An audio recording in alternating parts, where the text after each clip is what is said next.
What's going on, everybody? Welcome to Brutal Planet Comics. I'm your host, Dre, the Brute Daniels, and it's another glorious day because it's another day of the Indie Corner where I sit down with everybody from the independent communities, writers, artists, directors, producers. Doesn't matter if you're in the game, I want to talk to you. And today I have a new guest. He is the creator of Phenomenova. Give it up, everybody, for Vaughn Coleman. How's it going? Great to be here. Oh, it feels good that you are here, my friend. How are you? I'm great, man. I'm really good. And it feels good to have a new book out that's almost done. It's basically just ready to go. We just need to raise some printer money. Oh, boy. And I was like, well, that can't be. Oh, my God. I was looking at the printing numbers. But the good thing is you can also get digital. That's it. That's it. And printing is always the thing that always makes me want to break my own leg off and sell it. Yeah. I was almost like, I was looking at it. I remember talking to my own friend. I'm like, hey, would it be too crazy if I went all digital? And he's like, I would not buy digital from you. I'm like, okay. It's because, man, I mean, and the fact of the matter is people, even seeing the prices, are still like paying for shipping and physical, are still like, most of them prefer physical anyway. Yep. There's nothing that compares to holding that comic in your hand. Yep. What did Stanley said? It's like paper comics say it too. Are like boobs. Like, they're great to look at, but if they're in your hands, it's a whole nother ball game. Oh yeah. He's absolutely correct. But Vaughn, I want to still thank you for taking the time, especially during campaign run, and all the insanities that you're going through currently, to still make the time to come and talk with me today. Of course. I mean, that's part of the job. Yeah. You have to, when you say take the time off your campaign, this is me on the campaign. That's it. Exactly. So let's talk about you a little bit, Vaughn. Let's talk about who are you, where'd you come from, and how the heck did we get here today? Oh man, so I mean, I grew up in New Jersey, and I came up with this idea when I was in the second grade, not paying attention in class, because I liked superheroes. I was at the time not into comic books, and it was this kid who gets struck by lightning while holding a mysterious crystal, and he gets these lightning powers, the super speed. For some reason, it bothered me when I was little that Flash didn't have lightning powers, even though he had the lightning bolt. I don't know why that bothered me. So I was like, I want someone who has super speed and electricity. And boom, my character was born. Wow. Now, in my infinite wisdom, in second grade, I came up with the name Lightning Lad, thinking it was totally original. Heart was broken years later when I discovered that character had existed for a long time. Yes, indeed. And coming up with a new Lightning name was actually very tough, especially an original sounding one. And eventually I settled on Galvanite was the name of my main character. But anyway, flash forward many years, I'd pick the idea up, put it down, pick it up, put it down. But now I'm a comic book fan, and I was in film school, and I caught the comic book bug again. I'd catch it every once in a while. I was always a fan, but I'd really catch it. And it was like when I started actually doing deep dives into runs, like Chris Claremont's X-Men run. Okay. Now we're talking. Giant Size X-Men #1, and then I started reading that, and I was like, just comparing it to what I was doing with film, where it was like, okay, we have to auction off your ideas, you have to sell it, and then even then, most screenplays aren't even read, and then you have to really try and sell it to a studio that could finance it, and even then you'll have to cut down the big budget ideas because there's restraints, and if you do sell it, the studio executives will come in, and I'm kind of like, and I was seeing a rise in indie comics, and I was like, man, I could just control it. I could write my ideas and get them out there, and it helped that I actually loved comics as a medium too. I don't think you should just do comics because you want to make a movie and you can't afford it, because you have to learn. If you don't love comics, you have to learn to love them as a medium, because one of the things I found when I was turning a screenplay idea for an animated series at the time was what I was going to do with it into a comic, I found inherently that there are fundamental differences in how you tell a story. And I found that if I wanted to effectively tell a story, I needed to really learn to write it as a comic book. Yeah. And luckily, I had gotten the chance to read my first comic script, Editing Hunter Ninja Bear by Chuck Dixon, which is not a bad person to learn from. Yeah. You just like, the GOAT. So yeah. Yeah, literally has I think the record for most comics written. So I was like, okay. And from there, I'd kind of like reverse engineer. And what I found interesting about writing comics was that screenplays are so strict, especially when you teach them. So it's the most corporate probably form of writing. Like, I've literally had a professor, my screenwriting professor, tell me that Walter Hamada, who was like the head of Warner Brothers, said basically, if he looks at a screenplay page and there's more black text than white space on a page, he doesn't look, he doesn't read it. I'm How like, are you kidding? how does that even function? Well, because they're like, all right, this person's not a professional. They're not being to the point. Oh, so they're being wordy. They're being overly wordy. They're doing in paragraphs. Yeah, I that see. basically. And so it was like taught. You were taught, okay, you don't give too many descriptions. You don't give camera angles. With comics, I could write as little or as much as I wanted. Yes, you Some can. writers don't even write dialogue. Some don't write panels, and I'm still learning my process. I was a little OCD, and part of my writing was I'd go back. My artist and I ended up taking way longer because I'd be that needs to change. That hairstyle needs to change. It needs to this. And now I'm a bit more lax, a bit more. But man, it's just been learning the process inside and out. Yeah, And it also has deepened my love for comics as a medium. that's great. Now I read them and I kind of look at the craftsmanship, Yeah, in a different way. it's a very interesting art medium. Mhm. Like I myself, like I was born in comics. I was born in it, molded by Mold. it. Yeah, My kids will be. I will. yeah. But even when I write scripts, I still write them as screenplays. Because, Really? yes, I still write them as screenplays. I still use stage directions, all that great stuff. Like I drive my artists crazy, but at the same time, they really like it because the details are so absurd in as far as my paneling and direction is concerned, and they don't have to leave anything to imagination. So Yeah. yeah, so they don't That's have to why assume. sometimes I'm okay with writing like this double page spread was like a 2 pages worth of information. And some of it didn't even ended up being different anyway, but it's better I often find to give them more. Yep. Or to give them throw a bunch of ideas at them because maybe they'll come up with something. Yeah. Like, Exactly. and I also find giving when you're doing a character design or a character pinup piece or something like that, throw personality traits, throw everything. A good artist will take it. Like in an earlier draft of my script that I changed, my character was into skateboarding. Now that's still technically canon. I mean, I don't know when we're gonna see it, if ever. Especially now that he has super speed. I don't know. But like. God, maybe that could be cool. A sequence. Anyway, ADHD.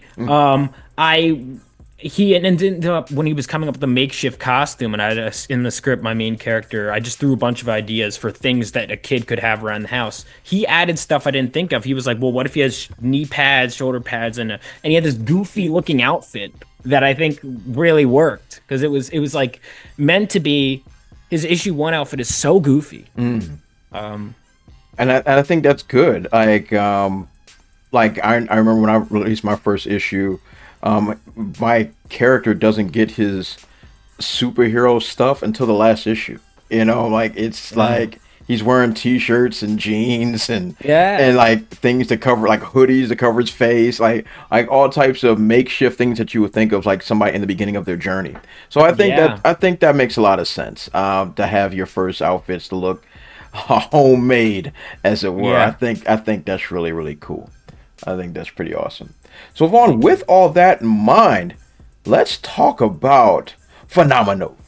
Oh yeah. I love all the covers and all that great stuff. So you touched on it a little bit about the electric powers. But where did the idea of just of this character and this story, where did this just kind of come from? Oh man, it came from a bunch of different places. Like obviously, and this is you could say it's corny, whatever. It starts with the heart, right? It starts with you start with something. There's some kind of spark that ignites something deeper. And then, like, yeah, it was like the Flash, but I also wanted to do a superhero idea. And then I had a bunch of different characters. And then it was like I'd have this idea over here, this, and I kind of just molded a bunch of stuff into one. And I said, superheroes are a genre that's really special to me. Let's do like my dream superhero story starting with this character. And you know what? Let's make it a team book. Let's make it, because I always was like, he'll have other characters that he has around. So I'm like, might as well make it a team book. But we're going to start with him on his own and build into the team, which is Phenomenova. But, I would keep adding and adding and adding to it. And my one friend, like I remember, suggested do something more interesting with your world. So I kept brainstorming, and I finally was like, all right, my world, let's play with the idea of legacy and history of the world. And my world, superheroes sprung up and led to World War III, superhumans. And World War III was like this big event, obviously, Clearly. 20 years ago. It ended 20 years ago, and superheroes and villains both fought in World War III. And now we have kind of a generation, a world that has known superheroes and grew up kind of, this kid grew up kind of idolizing him. He gets the chance to become one. Um, he now suddenly we add this whole extra layer to why he wants to be a superhero. And then I kept going further and further, and I would send my script to people and they'd get it, but they'd be like, one of my friends I remember said something to the effect of, I want to care, and I really don't. And I decided to, Jeez. and I know that kind of feedback I needed, and I'm grateful for it. Oh man. And I remember going back and back and back, and I was like, well, let's go down to the core, which is funny. That's the title of issue 2. And I was like, let's really analyze, like, why do superheroes mean so much to me? The character was already modeled after me because at the time it was a film idea that I was gonna star in and direct and write as a 12-year-old, I thought, or probably younger. Anyway, I was like, well, the character's already based off of me. Like, what drives me? What drives my favorite characters? And I was like, well, Spider-Man loses his Uncle Ben, Bruce Wayne loses his parents, Superman loses his whole planet. And I was like, well, there's this whole theme of loss and taking it to make the world a better place so others don't have to suffer like they did. Matt Murdock, his dad was killed. And I thought, well, that's it. That's what connected to me because I looked to when I was getting into superheroes. And so I lost my dad in 9/11. The first issue was dedicated to him. The second issue is dedicated to my uncle, who was his brother, who also passed away. So, Oh my God, I'm so sorry. no, it's okay. And the reason I bring it up is not some sob story. It's to explain kind of, I realized that superheroes kind of gave me hope in a time when I needed it. And they showed that you could take this tragedy, like these people took my dad, and you could use it for justice and to give people a reason to smile and to make the world a better place. And that's what superheroes are in a nutshell. It's taking tragedy and using it to make the world a better place, whereas villains take their tragedy and use it as an excuse to make the world a worse place. And I boiled it down to this simple element. And from there, I took that loss and I built it into the character, right? So the character's dad fought during World War III, and then he ended up being killed in the terrorist attack after the fact. And it kind of gives the kid a sense of justice and a sense of tragedy. And he wants to be like the superheroes that gave his dad comfort and that gave him comfort during and after the war. And so suddenly all of this lore and all of this has this heart.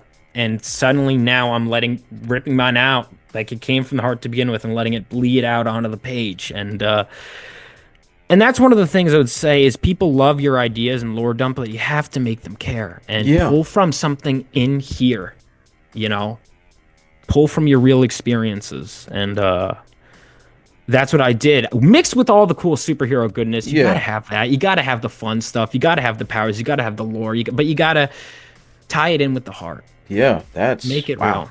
Yeah, and I agree with you.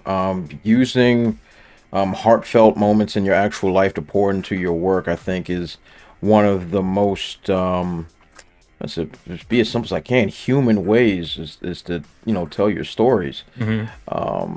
Using personal tragedy to turn things around and to use it even in our actual lives to try to tell a story that can either warm someone's heart or break it. So that's actually very, very inspirational, and I think that's very, very cool of you. And as I mentioned before, I'm terribly sorry for all the losses that you've experienced in your life. That's no good. And especially lose your father so young. And that breaks my heart to hear. And your uncle as well. I'm sorry to hear that. Okay. I don't know where I go. I don't know where I go anymore, Vaughn. I don't know where I go anymore. But to see that you're able to use that and to put it into your work, it actually pushes a lot of things forward and to really make something very passionate. And for that, I really like that, and I really do appreciate that. So, with that in mind, we have a Kickstarter that is currently going on. Let's take a look at it. Okay, cool beans. So we're at your Kickstarter. As of recording, we're at $340 of the $1,000 goal. So we're over the 30% mark. Congratulations there. Very, very, very great. So looking at all the great stuff that you got going on here, you talked about the great story that you have behind everything and all this wonderful stuff. And I'm looking at all these different cool covers. I'm loving it. I love the colors. So tell me a little bit about the team behind your story? So my team is, I mean, my artist is Philip Cruz. He's amazing. He does some incredible work. And then of course I have my colorist from issue 1 was able to do the cover, but he wasn't able to do the interiors because of a deadline, scheduling conflict.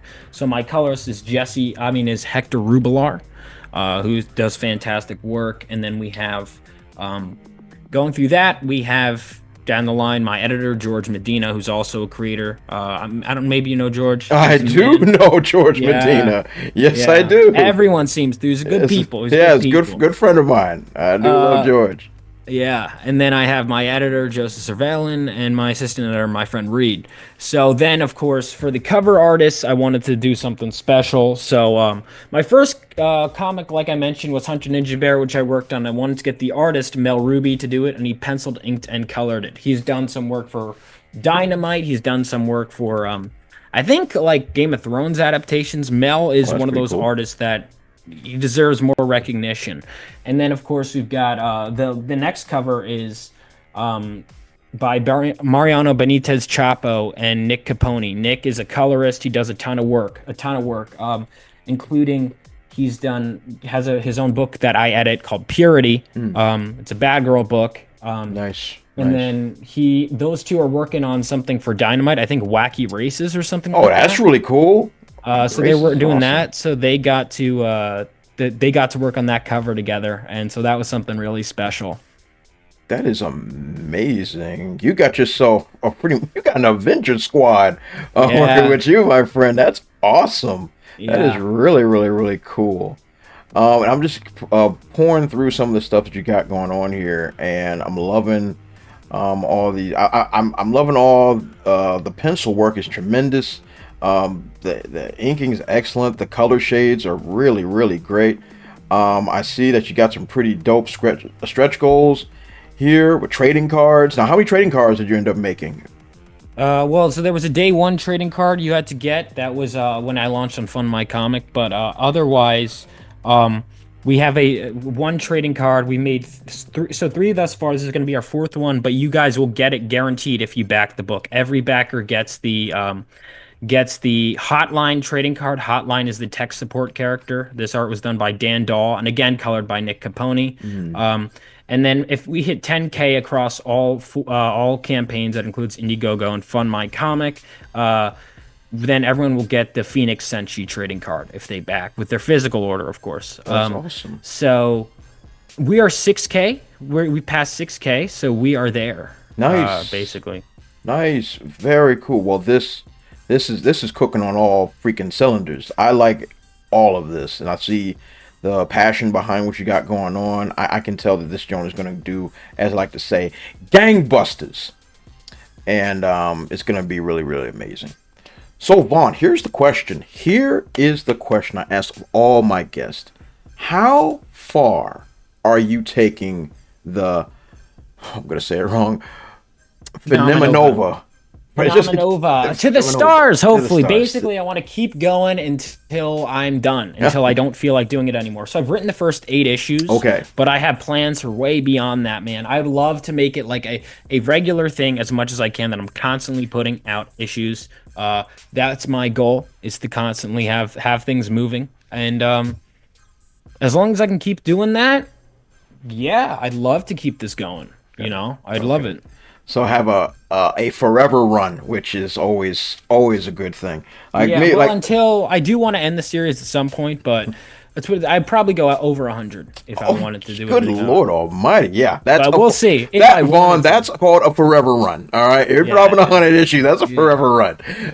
So that's really good. So you have 8. So this arc, I'm going to assume, is going to be covering 8 issues, just this arc in particular. Yeah. Okay. Yeah. Okay. Because wow, look at you. I think we might be cut from the same stitching here. Like my first arc was 8 issues as well before I did the graphic novel. So so excellent. I think that's really, really good. So I love what I'm seeing here. I love the passion that you have. I love your story. And your personal story, your life journey has been absolutely tremendous. And I think a lot of people are really going to enjoy this book. And I think a lot of people are going to enjoy you, Vaughn.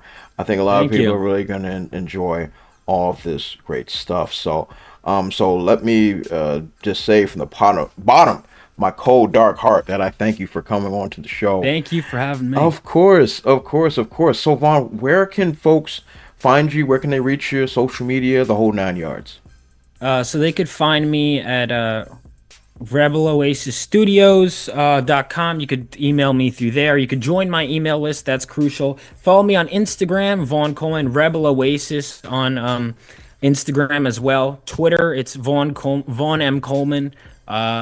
You could find me, let's see, on YouTube. Vaughn Coleman is the name of my channel. I do a lot of content on there. I'm on TikTok. I'm on everywhere I can. Because marketing is 5 full-time jobs on top of the 10 full-time jobs you have when you're creating comics. I was like, I'm only the writer creator. I don't have to do all.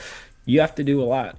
Everything. And if you're not, scheduling other people to do your work is also work. That's it. Hiring people to do your work, managing people doing your work is also. But anyway, that's where you can find me. Just look up my name, YouTube, Twitter, Instagram, you name it, you'll find me. That is absolutely tremendous. So everybody, that there is Vaughn Coleman. Follow him on his dope social media platforms. I'll leave that in the description section below. And check out his Kickstarter as well. That will also be in the description section. Definitely check that joint out and go ahead and back it. And who am I? Of course, I'm Dre, the Brew Dance. Follow me on all my dope social media platforms as well. I'll put them right on my face. They're not there yet, but they will be. At TheBrute00 on Facebook, Twitter, Instagram. I feel like being silly on TikTok. And of course, check out my graphic novel, Trouble the Rhythm Within. It is still available. It will be linked in the description section below, but get it while you can because the sequel is in production, Rise of the Children, and it's going to be absolutely amazing. That sounds awesome. Thank you, Vaughn. Rise of the Children. Rise of the Children. Yes, indeed. So, everybody, you all been fan-freaking-tastic. This has been the Indie Corner. I'll catch you all next time. See ya.